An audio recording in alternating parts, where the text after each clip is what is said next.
One of the things Jehovah's Witnesses are proud of, are happy to tell you, the thing that they say sets them apart from other philosophies or religions is that they have the answer to the question of why does God allow suffering? Why does bad things happen to good people? And I am not going to pick apart the whole doctrine of why they claim that Satan has been allowed to do all of this. I want to give you a thought experiment, a scenario. And I want you to gauge your emotional gut reaction. If you are a witness, if you are someone who's questioning, just think how this feels. Imagine you are a parent, and imagine two other people. We'll change the scenario just slightly for a little bit of distance. A person, a parent, is offered money by another individual, and this is the stakes of the deal. Stranger will be allowed to torture and do any manner of unspeakable things to the parent's child. They're paying them a great deal of money for this privilege, and this is why the parent says that it's acceptable, that the child won't remember anything. The stranger says that the child will be anesthetized, they won't remember a thing.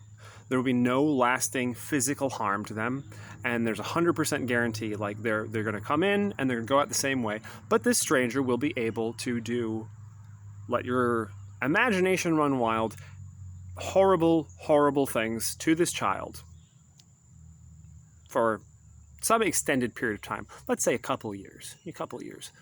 Parent sells child is horribly, horribly tortured, whatever. At the end of the year, their memory is erased, and there's no physical evidence that anything happened. Is that okay? Does that seem like a good parent to you, that a parent would allow that to happen? The kid doesn't remember anything, but it did happen. The thing that the witnesses use to justify so much is that in the new system, your memories will be erased. Jehovah will wipe away the bad memories.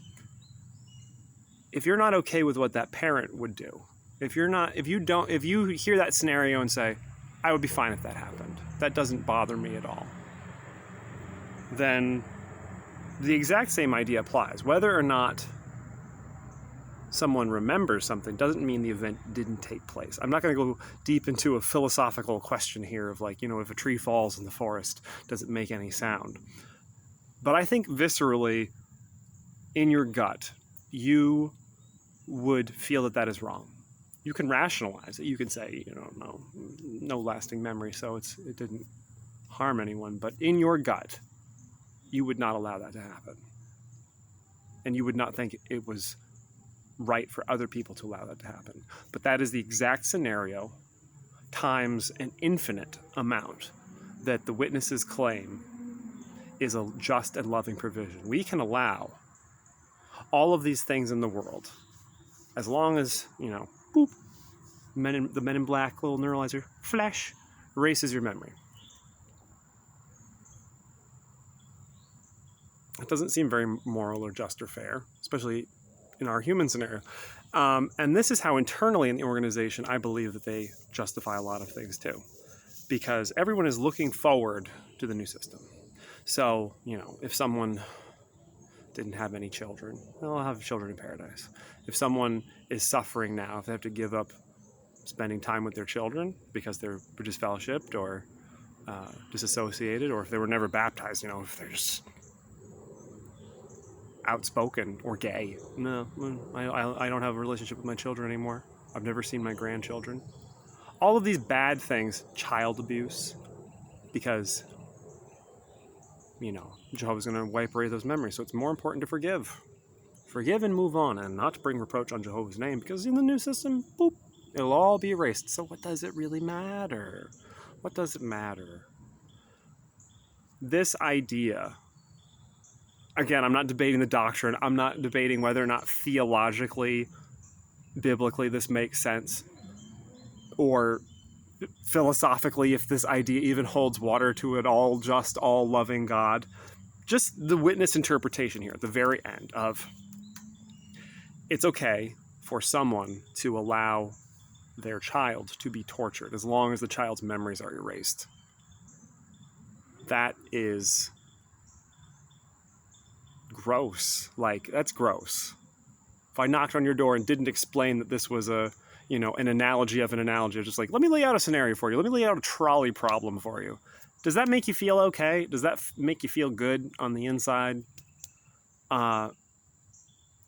This is the end. After all of the explanation, after all of the excuses and biblical reasons, this is the end point that you hit. And it's okay because you're going to erase your memories and you won't remember anything sad, so it's fine. It's like it never happened.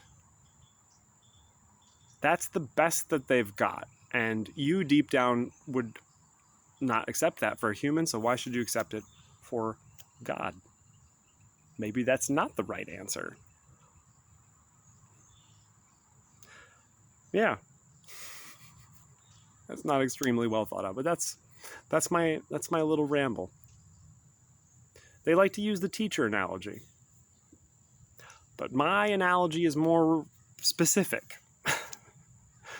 You could change it slightly. The stranger is challenging the other parent, saying, I could be a better parent. Let me torture your kid. There we go. Now it's one-to-one, exactly what the witnesses say. Don't have a takeaway. Just that thought on the witness's explanation of suffering, which I think is theodicy. Oh boy, I should know that. I should have looked that up ahead of time. I think it's theodicy. They didn't teach us anything. Maybe if I went to Sunday school, I'd know some Greek church terminology. Okay, well, that's it. Look, I'm not driving. I am safe. Looking at the camera doesn't mean I might plow into somebody. Hooray! I hope that's not Foley work. That's real birds. I hope that the bird song is better than the road traffic. Don't expect this to happen a lot because mosquitoes. But you watched to the end, and you're great, and I appreciate that. That does mean a lot. Call for engagement.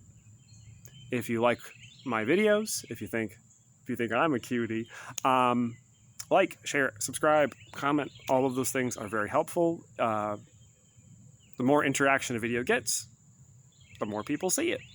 The more likelihood that a witness might stumble across it. Let's get them in the nicest possible way. The nicest. In my last video, it's important. We're going to get them in the nicest possible way. Mwah. Come on in. It's okay. Hugs. Oh, cutie. Pinch your cheeks. Yeah, that's what we'll do. Everything you've been told is a lie. They won't like that part, probably. What am I doing? I'm rambling here. You watched to the end. I like you. You're great. This isn't going to happen too often. Subscribe if you haven't. You'll get more videos like this of me incoherently talking inside of a shrub. If that's your thing, I can provide it. That's all I've got. A little shorter.